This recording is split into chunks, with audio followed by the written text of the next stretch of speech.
9-year-old Emma stood in the front row of the beautiful church, her deceased mother's locket clutched in her trembling hand. White roses lined the aisle. Candlelight flickered against stained glass windows. 200 guests smiled, waiting for the ceremony to begin. But Emma's heart was pounding, because she knew something no one else knew. The woman her father was about to marry, the woman in the gorgeous white dress now walking down the aisle, was planning to kill him. And Emma had exactly one chance to stop it. The pastor's voice echoed through the church. If anyone has reason why these two should not be wed, speak now or forever hold your peace. This was it. Emma took a deep breath. Stop! Daddy, please don't marry her. She's going to kill you for your money. The church erupted in gasps. But what Emma didn't know was that her words had just triggered something far more dangerous than she could imagine.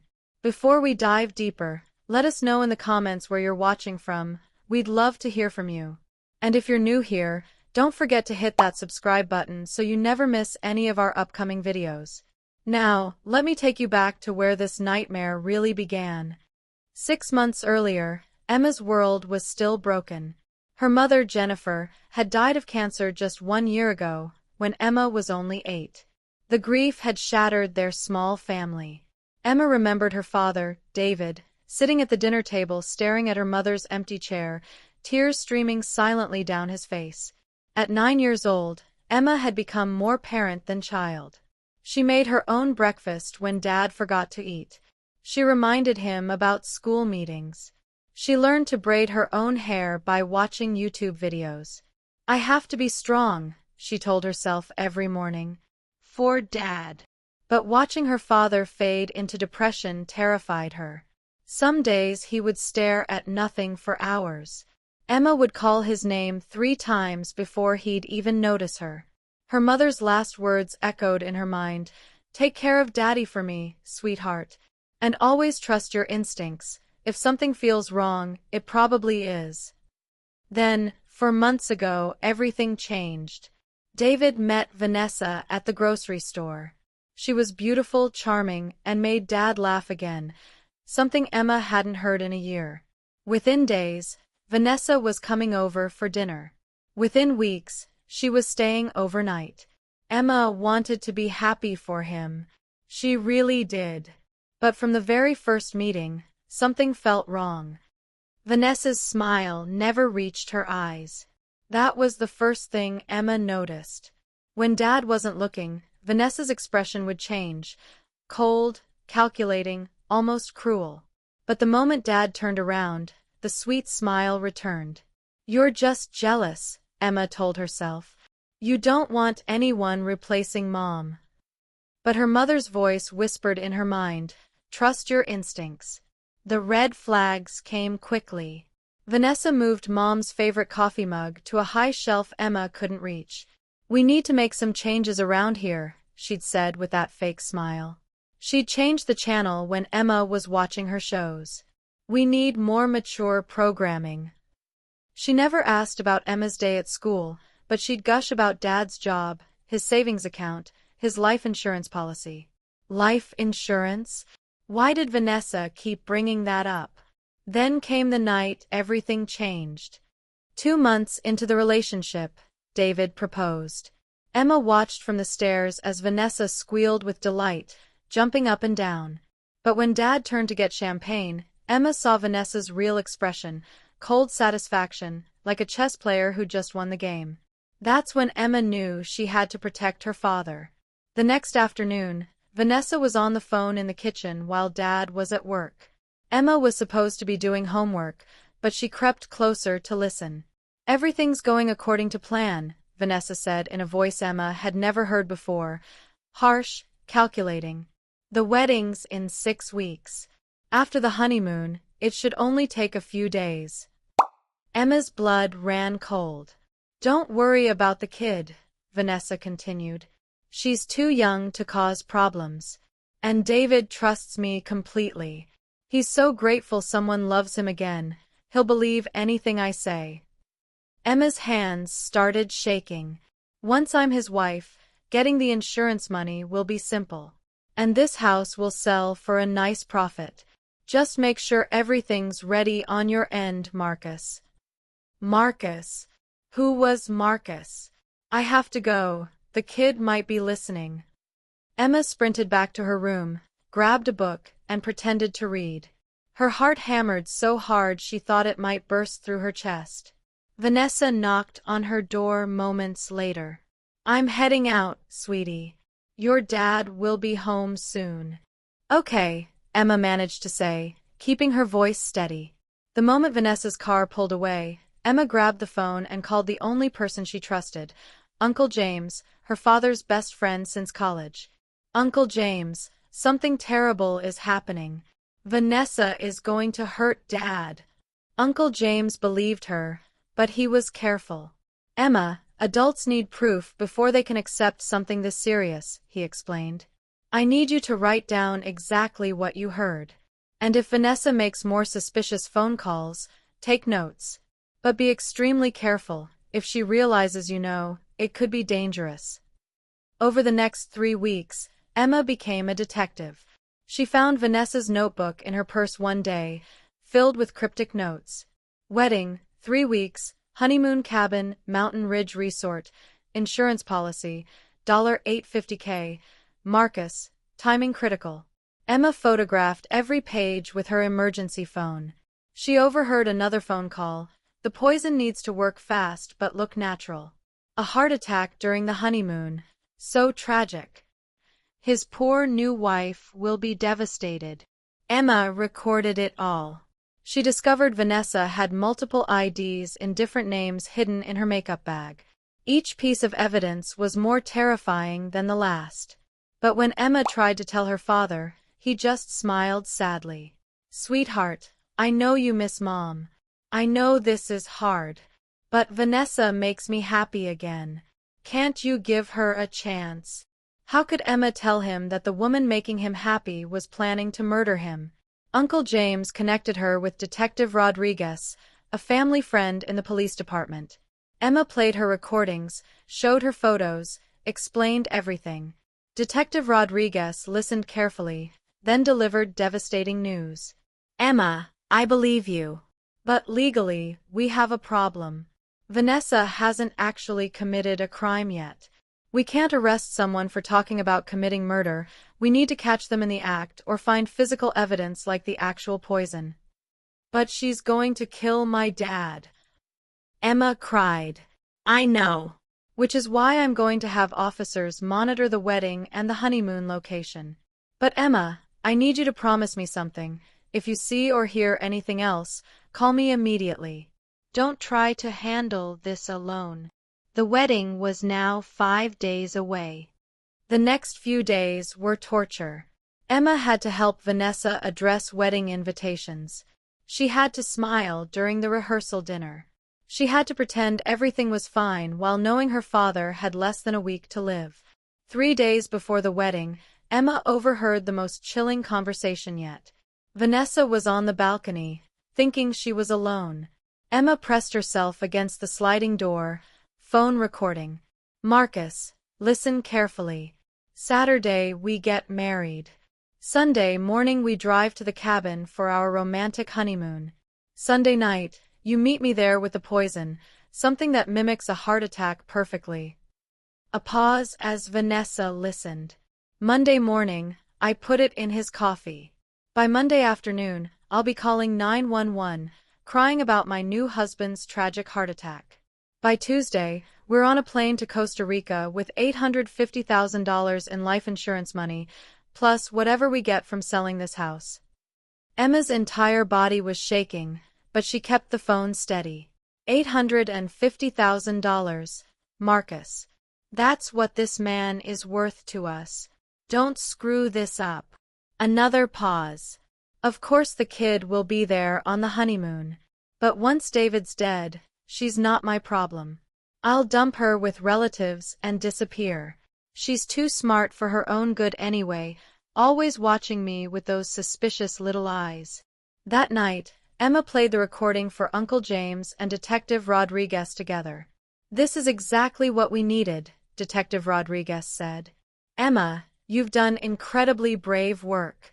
Now here's what's going to happen. We'll have plainclothes officers at the wedding. We're setting up surveillance at the Mountain Ridge cabin. And we're going to catch this Marcus person when he delivers the poison. But what if something goes wrong? Emma asked. What if Vanessa hurts Dad before you can stop her? Uncle James knelt down to Emma's level. That's why we need you to do one more brave thing, little bird. If anything seems wrong at that wedding, anything at all, you speak up. Loud and clear. Can you do that? Emma touched her mother's locket. I can do that. Saturday morning arrived too quickly. Emma woke to the smell of Vanessa's perfume. She'd stayed over to get ready at the house. The wedding was at noon. Emma put on her flower girl dress, a soft red that her mother would have loved. She clasped her mother's locket around her neck. Be brave, she whispered to herself. Mom, help me be brave. At the church, everything looked perfect. White roses everywhere. Sunlight streaming through stained glass. 200 smiling guests. A string quartet playing soft music. Emma took her place in the front row next to Uncle James.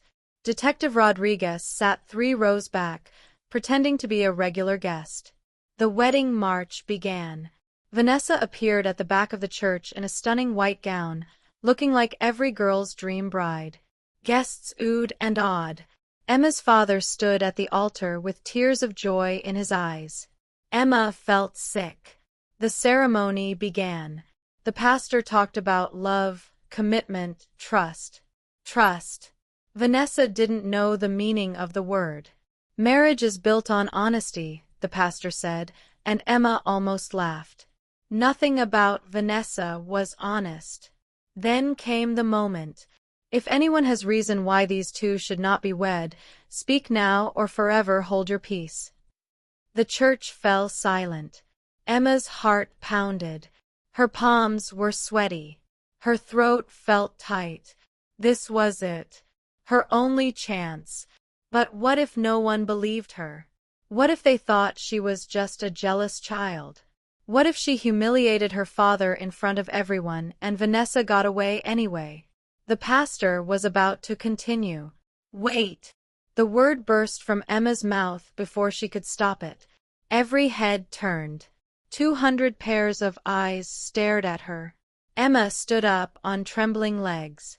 She gripped her mother's locket for strength. Daddy, please don't marry her.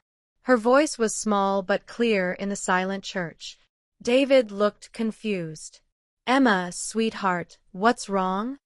She's going to kill you, Daddy. She wants your life insurance money. She's planning to poison you on your honeymoon and run away to Costa Rica with someone named Marcus. The church erupted. Gasps. Murmurs. Shocked whispers. Vanessa's face went white, then red with fury. Peter, your daughter is clearly having some kind of episode, Vanessa said quickly, her voice shaking. This is just grief talking. She hasn't accepted your remarriage. I recorded her. Emma pulled out her phone. She was talking to Marcus about the poison, about the insurance money, about everything. This is insane. Vanessa's voice rose. You're going to believe a 9-year-old over me? Peter, I love you. This is just... Play it, Uncle James said, standing up. Play the recording, Emma. Don't you dare. Vanessa started toward Emma. Detective Rodriguez stood up, badge visible. I think we'd all like to hear it. With shaking hands, Emma hit play. Vanessa's voice filled the church through the phone's speaker. Monday morning, I put it in his coffee. By Monday afternoon, I'll be calling 911, crying about my new husband's tragic heart attack. By Tuesday, we're on a plane to Costa Rica with $850,000.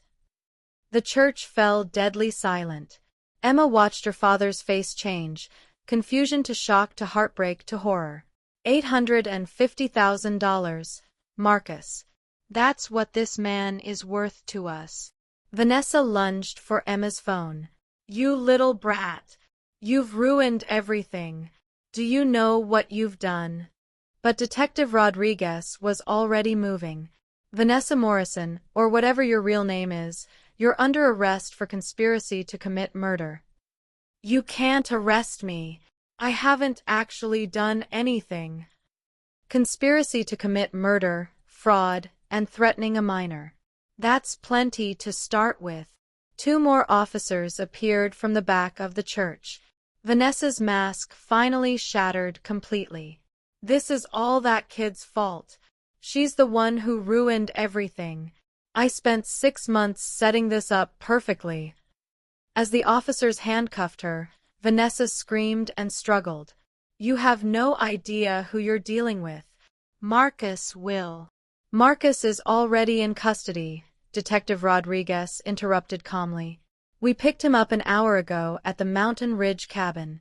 He had the poison with him, along with plane tickets to Costa Rica and $50,000 in cash. He confessed everything. Vanessa's face went pale. As the police led her away, still screaming, the church remained in shocked silence.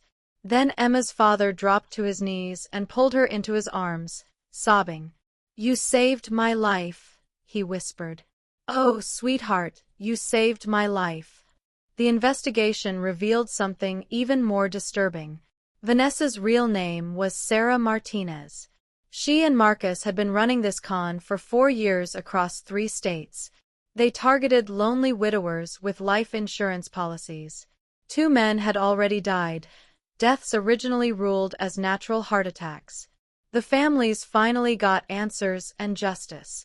4 other men had broken off engagements with Vanessa before reaching the wedding stage. They came forward after seeing the news. Sarah received 25 years in prison. Marcus got 30. The story made national news. Emma was praised as a hero, though she didn't feel like one. I was just protecting my dad, she told the reporters. If something feels wrong, kids should tell adults. Keep telling them until someone listens. 3 months after the wedding that never happened, Emma and her father sat by their favorite lake, feeding ducks. You know what I realized? David said. I was so busy being lonely that I forgot how perfect our family already was. Just you and me. Emma smiled and leaned against his shoulder. We're a pretty good team. The best team. And Emma, if I ever date again, which won't be for a long, long time, I'm going to trust your instincts from the very start. Your judgment is better than mine. That evening, Emma sat at her desk and drew a picture, her and Dad by the lake, with the sun shining down. At the top, she drew a small heart with Mom written inside, watching over them like a guardian angel. She pinned it to her wall next to her mother's photo. Then she touched the locket around her neck and whispered, Thank you for teaching me to be brave, Mom. Thank you for telling me to trust my instincts. I saved Dad just like you would have wanted. Sometimes the smallest voices carry the most important messages. Emma's courage didn't just save her father, it saved future victims and brought justice to families who'd lost loved ones. This story reminds us that children's instincts matter. If a child tells you something feels wrong, listen. Really listen. And if you're someone who senses danger, whether you're 9 or 90, speak up. Keep speaking up until someone hears you. Because sometimes speaking up, even when you're terrified, is the bravest thing you can do. What do you think you would have done in Emma's situation? Let us know in the comments below. And if this story moved you, please share it. You never know who might need to hear it. Don't forget to like this video and subscribe for more incredible true stories of courage, survival, and justice. Hit that notification bell so you never miss an upload. Thanks for watching, and remember, trust your instincts. They might just save a life.